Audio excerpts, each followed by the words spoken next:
Ouédane, ville fondée au XVIIe siècle et ville emblématique de l'histoire de la Mauritanie et du Sahara en général d'ailleurs. Située au cœur de l'Adar, c'est un ancien centre caravanier fleurissant. Cette oasis a joué un rôle clé dans le commerce transsaharien, reliant l'Afrique du Nord au pays de l'Afrique de l'Ouest. Et on va pas se mentir, c'est vraiment impressionnant de trouver une ville de cette taille-là en plein milieu du désert. Comme Chinguetti, dont on parlera plus tard, c'est un lieu hyper important historiquement parlant. Elle y abrite des ouvrages intellectuels et religieux millénaires. C'est une ville qui est classée au patrimoine mondial de l'UNESCO. Ça témoigne bien de la grandeur passée de cette cité saharienne. Donc elle demeure clairement un symbole de la culture mauritanienne. Salut, moi c'est Tom. Je suis instructeur dans à peu près tout ce qui roule et mon objectif, c'est d'essayer de t'amener là où tu penses pas être capable d'aller. Make me work, make me sweat inside, make me feel like I'm alive. Take this hurt, lady, throw it in my face. Don't let these bones slow you down. Merci à tous les tipeurs qui soutiennent financièrement cette chaîne, ainsi qu'à mes partenaires. C'est tous ensemble qu'on ira loin. Alors si tu veux nous aider, n'oublie pas de t'abonner. Maintenant que tout ça est dit, on est parti. C'est jour de fête encore aujourd'hui, Robin. Pourquoi c'est jour de fête? Petit café, petit pot de pâtes tarcinées au chocolat. Et des crêpes. Et surtout des crêpes. Ouais. Et même du pain. Ah ouais, il y a du pain frais. Trop bien. Au revoir, bonne journée, bonne continuation. Bonne route. Bon, première mission du matin, trouver de l'essence. Aujourd'hui, l'idée, c'est d'aller découvrir l'œil de l'Afrique, Galb Richat. Et puis ensuite de se diriger vers Chinguetti. Mais comme très souvent, ça va pas se passer comme prévu. Là, c'est abusé, hein. Bah, le fait de l'avoir couché, non, ça peut pas à ce point-là. Bah, de l'avoir couché, mais les autres font pas ça quand on les couche. Bah, non. Et j'ai eu un peu de mal à démarrer. Qu'est-ce qui pourrait faire que ça passe. dans le cylindre là, plus que les autres? Là, c'est vraiment que depuis qu'on l'a couché. Donc, est-ce qu'il y a un joint? C'est à chaque fois qu'on la couche, hein. Ouais, j'ai pas. Et c'est. Attends, c'est quand on la couche d'un côté particulièrement pour moi. Non, des deux côtés, puisque là on l'a couché à l'opposé d'habitude. Bonjour. On a besoin d'essence. Tu as de l'essence? Super.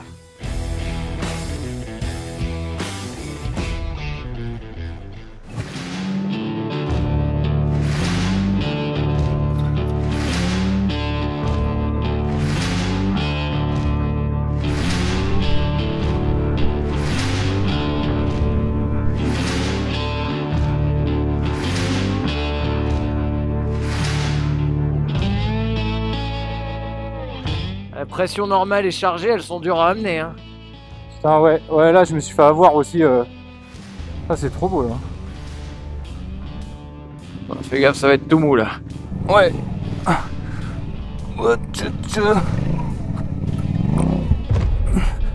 putain, j'ai couché. Ah, putain. Oh, bah, c'est lourd, putain.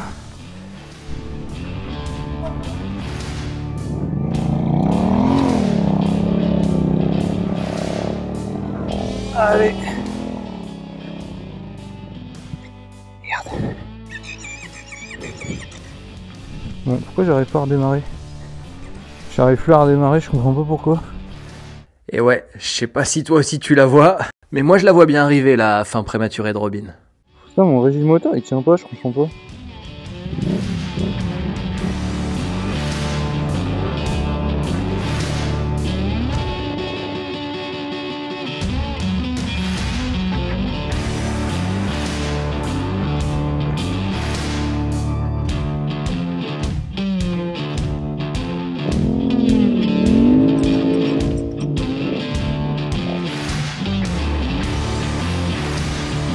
Putain, mais je cale tout le temps, c'est chaud quand même.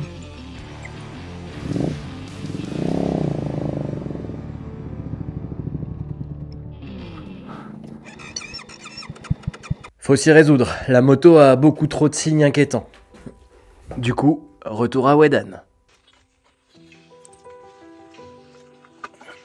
Il faut jouer.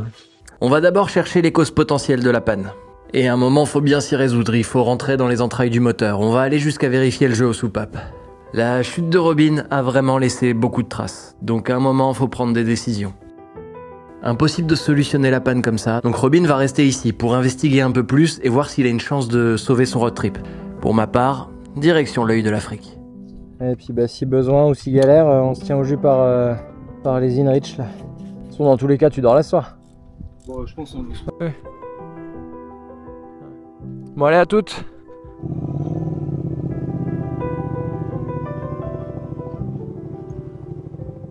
Bon, souci mécanique pour Sylvain. On a la moto qui bouffe de l'huile. Et en fait, on trouvait pas, donc on a déculassé, on a cherché.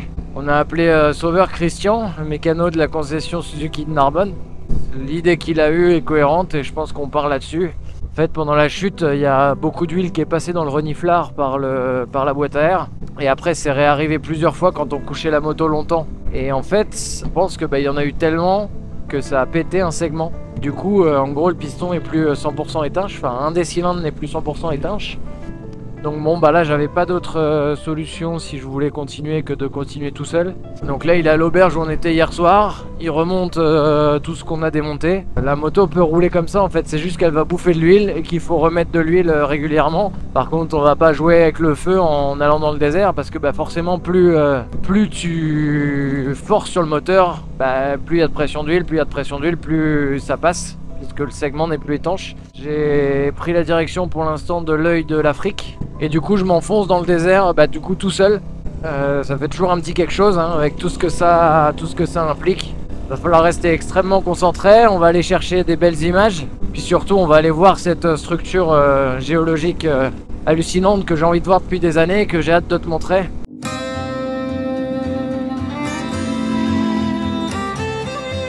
Couler de Rodro. Coucou. Et c'est exactement pour ça que je suis venu en Mauritanie, rouler sur ces grandes pistes de sable. Avec ces arbres là, c'est magnifique. Oh là là. Ça c'est le désert de sable comme je l'ai jamais vu avant. Une immensité à perte de vue, de sable plus ou moins plat. Alors faut faire gaffe, aujourd'hui c'est plus ou moins l'équivalent du jour blanc à la montagne dans du ski. Là c'est à dire que vu que le ciel est très clair, très blanc, que le sable est aussi, on a énormément de mal à voir les reliefs. Alors mieux qu'au ski, quand même mieux qu'un jour blanc, blanc sur blanc c'est horrible, mais on a quand même beaucoup de mal à voir les reliefs. Faut vraiment faire attention et rouler tranquille. Oh là là, oh l'immensité, c'est tout bonnement incroyable. Je vais m'arrêter faire un peu de drone déjà parce que c'est obligatoire. Côté Robin, il pousse les investigations de plus en plus loin, de plus en plus au cœur des entrailles de la moto. Et vu la limaille retrouvée dans le carter bas moteur, la théorie d'une segmentation cassée comme Maître Christian nous l'avait prédit, semble de plus en plus pointer le bout de son nez. Auto désossé. Là ça a été bien galère pour enlever le collecteur. J'ai un ami qui m'a aidé, parce que j'avais pas la bonne clé évidemment, j'ai perdu. Et les vis étaient vraiment très rouillées. Donc là on a refait un petit joint en plus du joint de base. J'ai remis un peu de pâte à joint sur ce carter là. Et puis je pense que je vais faire pareil sur le carter du bas. Mais bon, le joint n'est pas abîmé, donc c'est un peu incompréhensible. Je crois que l'autre fois on a fait tomber une petite rondelle dans le moteur. Tu l'as entendu tomber dans le moteur ou pas? Non. Par contre on voit qu'il y a de la paille. Il y a quelque chose qui a été cassé. Je peux aller. Par contre la fameuse rondelle qu'on cherchait l'autre fois, elle est juste là.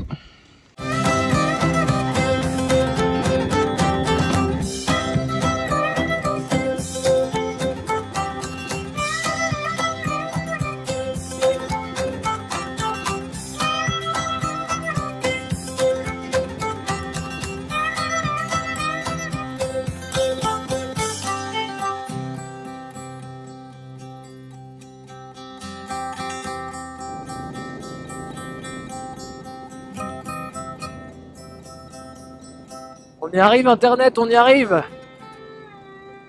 Galbrichat, du nom de celui qui l'a découvert, est une structure géologique d'une 50aine de kilomètres de diamètre. Elle est située en plein cœur du désert du Sahara et elle est visible depuis l'espace. C'est clairement un repère pour les astronautes. Elle est composée de plusieurs anneaux concentriques et de roches sédimentaires. Donc sa structure révèle une alternance de crêtes et de dépressions formées par un processus géologique vraiment complexe. Une hypothèse de sa formation a été pendant longtemps d'être un cratère d'impact. Mais aujourd'hui, cette structure est plutôt considérée comme un dôme géologique soulevé et érodé. Mais ce qui est vraiment impressionnant et ce qu'il faut retenir à mon sens, c'est que les roches qui composent cette structure sont âgées de 100 millions à 2,5 milliards d'années. Je sais pas si tu te rends compte. Tu te rends compte? Bref, ça fait des années que j'avais envie de voir ça. Et là, ça y est. J'y suis. L'œil de l'Afrique. C'est ça. On y est à droite. Je vais d'abord faire le tour par le haut. Sur la piste qui contourne et je vais passer au milieu après. Et là on attaque la piste qui est le ceinture. Il doit bien faire 50 km je pense. Hein. Ah ça me fait tout bizarre d'être ici. Que j'ai comme une carte de l'Afrique devant les yeux. Et du coup je sais exactement où je suis. Précisément. Et j'avais tellement envie de venir ici de mes propres yeux. De voir ça. Je crois que je vais pas me faire les 50 bornes. Hein. Je suis trop curieux. Je suis trop curieux, je vais monter direct. En fait, il y a des pistes sur le GPS, mais on peut rouler absolument où on veut. Au cap, middle of nowhere. Oh là là là là là là. C'est un peu con de descendre là tout seul. Hein. Ouais. Donc j'y vais. Non, je rigole. C'est pas parce que c'est con que j'y vais, c'est parce que j'ai vu que ça passait et que c'était pas dangereux. Ça allait être un peu technique. Et là, pour le coup, je coupe pas le moteur. Parce que vu le nombre de cailloux, j'ai potentiellement besoin d'un coup de gaz à un moment donné pour me rattraper. Mais au final, ça passe bien. Oh oh oh oh oh. Vague de sable dur. Merci GGS. Parce que là, du coup, c'est tout smooth. Et j'arrive un peu fort dessus. Ouah, ça a gommé direct. Et là, c'est moi qui ai fait la connerie. J'ai voulu doubler. La deuxième était plus longue, trop longue. C'est incroyable d'être ici. Ah, je m'enfonce dans une mer de cailloux et de sable. Là, ça challenge un peu. Tu te rappelles quand je t'ai dit que l'œil de l'Afrique c'était... Donc sa structure révèle une alternance de crêtes et de dépressions formées par un processus géologique vraiment complexe. Eh ben, je peux vraiment te le confirmer maintenant. C'est vraiment exactement ça. Et bordel, c'est compliqué. Ça réveille bien les bras, ça. Les bras et l'attention. Parce que là, il faut choisir l'endroit où tu mets l'avant. Hein. Un caillou que t'as mal anticipé, et crac, tu te fais dégager. Oh là là, mais comment c'est magnifique. Ça va de surprise en surprise. Ça va encore être une descente épique. Ok. Ok. Ok, entre les deux. Parfait. Jackpot. Voilà, non, par contre, en suspension d'origine, ça passe, hein, mais ça doit être un calvaire. Hein. Enfin, c'est vraiment gigantesque. Hein.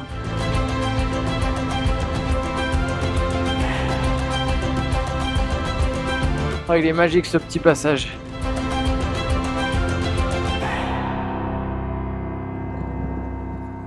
Ok, donc là maintenant j'ai remonté le carter bas moteur, j'ai fait un petit joint en plus du joint d'origine. Et voilà, donc là maintenant j'ai commencé à remettre l'huile. Déjà j'en ai pas beaucoup. Donc là j'ai fini de remettre l'huile que j'ai remis le moteur tout à l'heure. Ah, je vais te montrer, j'ai un autre problème du coup que tout à l'heure Tom a vu en démontant. J'ai cette vis là qui a cassé, donc là c'est un des problèmes qu'on a maintenant. Les motos sont chargées, donc là heureusement comme on avait eu déjà le problème, j'ai la bonne vis qui va dedans, mais par contre faut que j'arrive à enlever la partie de la vis qui est cassée à l'intérieur.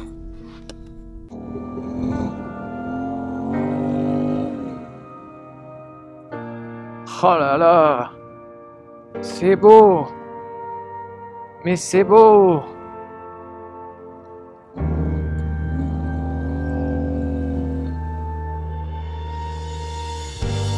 Oh là là, mais c'est à chaque fois. J'aimerais bien passer là, mais j'ai l'impression qu'il y a 2 steps de marche là. Première passe, elle a l'air de passer au milieu dans le V, et la deuxième, j'arrive pas à voir une marche, mais j'arrive pas à voir la hauteur. Ça va être dur de se lancer dans tout ce merdier là. Prendre de la vitesse en bas. Voilà, puis plus on s'approche, plus c'est merdique. Les grosses pavasses.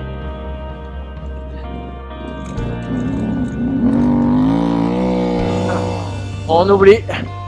On oublie complet. Seul ici, au milieu de cette formation géologique et au milieu de tant de cailloux, je peux vraiment te confirmer que j'ai galéré. Alors je t'entends arriver, hein, ouais, c'est vrai, j'aurais pu gentiment me contenter de suivre la piste. J'aurais pu, ouais. J'aurais pu, ouais. Pourquoi je vais me foutre dans la merde comme ça tout seul et puis j'y retourne en plus, tu vois. Mais j'aime ça, hein. Ah, je peux pas accélérer de par là, il y a trop de cailloux là. En fait, du coup. Donc c'est là qu'il faut que j'aille.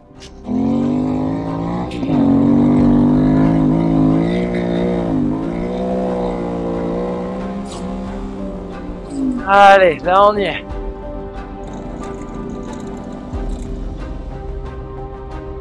Ok.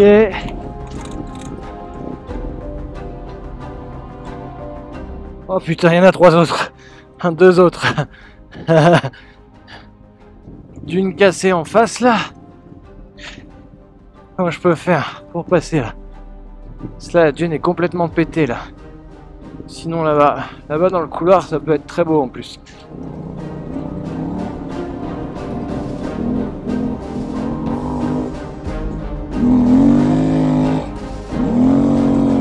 C'est mort.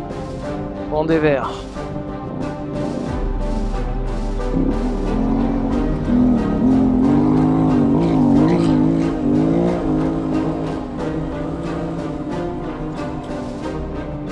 Passe.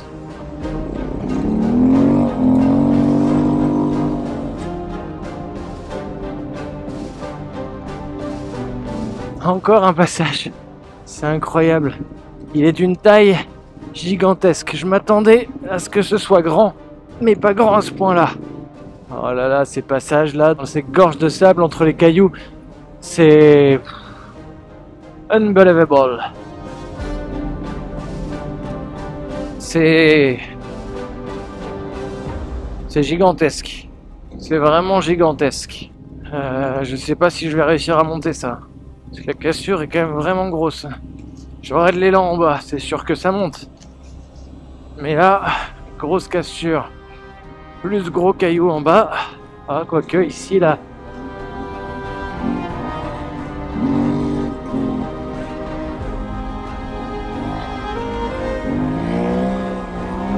Ah putain, je vois rien avec le relief.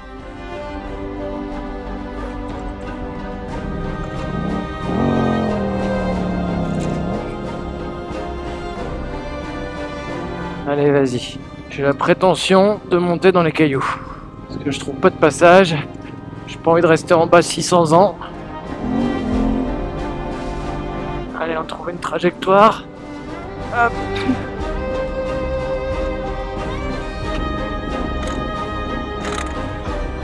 Erreur, j'étais sur le caillou. L'enfer de monter là-dedans.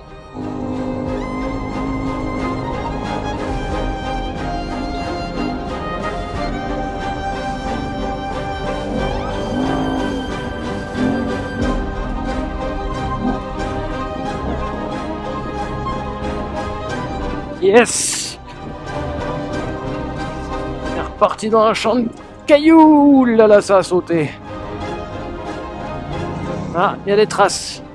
Ça va, il n'y a pas que moi qui suis passé là, ça me rassure.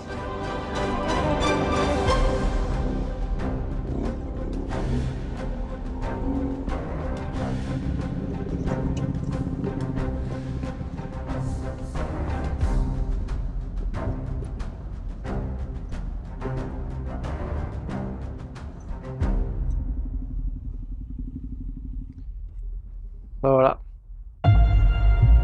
Je suis en plein milieu.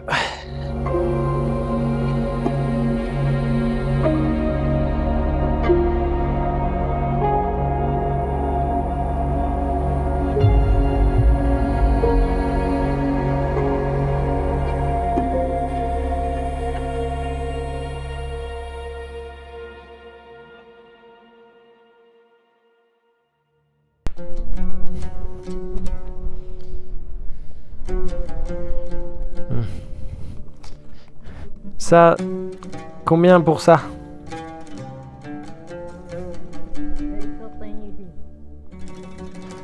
Ça, combien?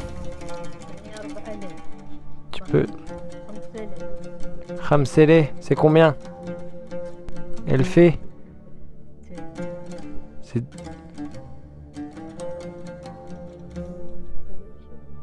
Trois. Je vais voir ce que j'ai.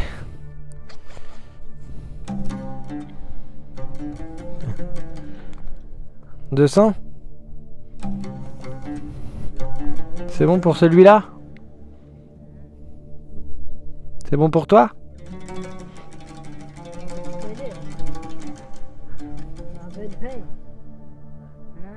Ah bon?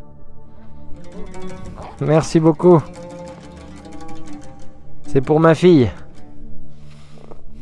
Merci beaucoup. Au revoir. Cette femme sortie de nulle part habite en fait ici, middle of nowhere, je pense que là on peut le dire. J'ai beau y réfléchir, essayer de mettre mon cerveau vraiment en marche, action à 100%, mais j'arrive vraiment pas à conscientiser le genre de vie qu'elle doit avoir en vivant ici. La seule chose que je réalise, c'est la chance que j'ai personnellement de pouvoir moi venir jusqu'ici et rencontrer cette personne. Alors ok, on va simplement partager un tout petit moment, mais le simple fait d'avoir croisé son chemin, je m'estime vraiment chanceux.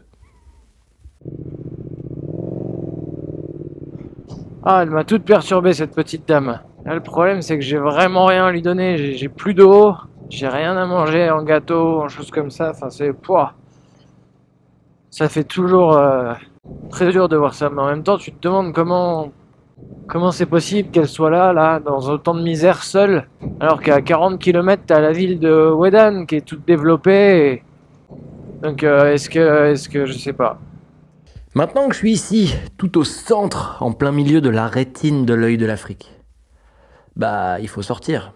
Il faut sortir et la fatigue commence à être vraiment bien présente. Ce début de road trip a été vraiment extrêmement exigeant. Je me déconcentre et je fais des erreurs bêtes.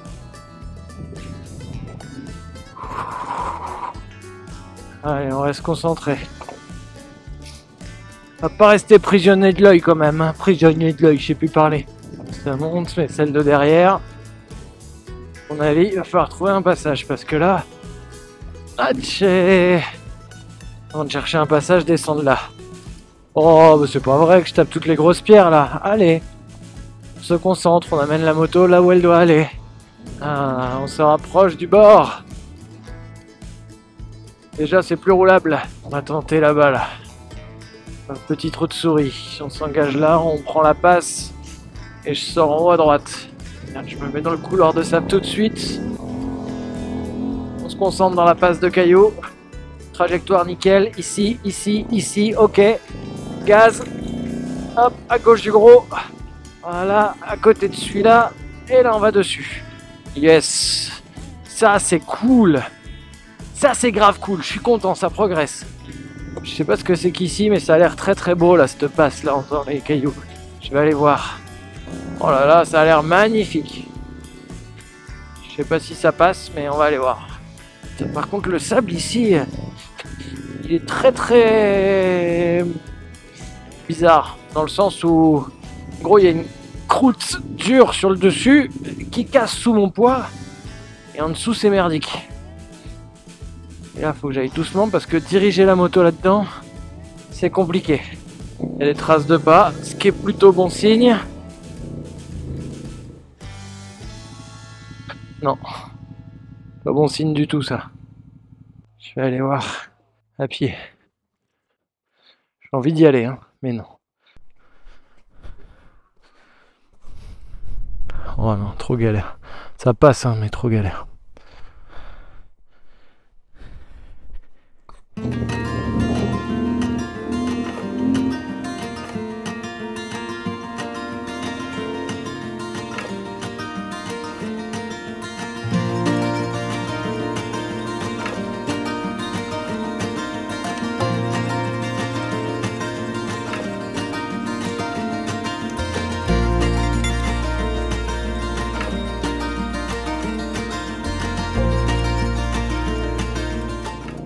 très bizarre ce sable. Et dès que je ralentis, c'est l'enfer. Sauf que des fois, j'ai vraiment besoin de ralentir. Oh, je suis presque sorti. Conclusion pour ceux qui voient ça internet. Si tu as la chance dans ta vie de venir jusqu'ici, et je te le souhaite, soit tu restes sur les pistes qui sont indiquées, t'auras pas de soucis, soit tu pars en hors-piste, mais assure-toi d'avoir un bon niveau technique et un bon niveau physique, parce que ça va te sécher.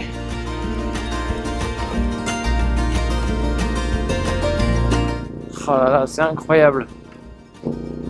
T'es là tout seul, au milieu de cette immensité de sable, t'es au cap, aucune piste. Je dis ma direction c'est par là, j'y vais. T'évites les herbes à chameau et tu roules tranquille. C'est vraiment agréable. Mais là, je suis paumé là. Non, je suis pas paumé parce qu'il y a le massif à droite, donc tu te repères avec ça, mais tu retires ce massif, c'est pareil partout, partout, partout. Oh là là là là là. Je réussis finalement à retrouver Wedan sous les couleurs du sunset et j'ai hâte de voir où Robin en est, parce qu'à ce moment-là, moi, j'en ai aucune idée. Et c'est d'ailleurs pile au moment où j'arrive que Robin va faire une découverte qui va sceller son sort.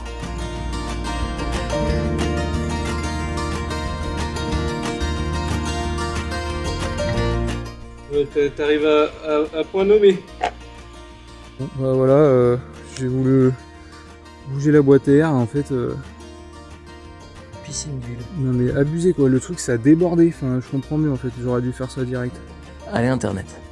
À la revoyure.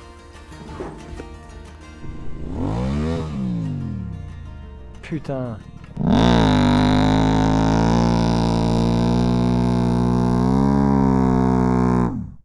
À niveau éco-conduite, je suis pas au top. Hein. Elle me rapproche doucement, mais j'ai du mal. Hein.